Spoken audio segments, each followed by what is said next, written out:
Alo Di Động xin chào ạ, chị mua máy gì? Em có nhiều máy rẻ lắm, chị lựa đi chị. Để chị lựa nha. Ừ, ừ, ừ, Điện thoại rung vậy. chị lựa. Chị lựa tiếp đi chị. Thôi em lấy cho chị cái 13 thường Rồi đi. 13 thường hả chị? Dừng. Thôi chị lấy 14 Pro đi. Ok chị, 14.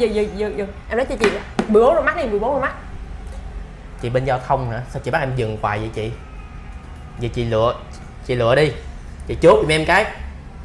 Để chị lựa.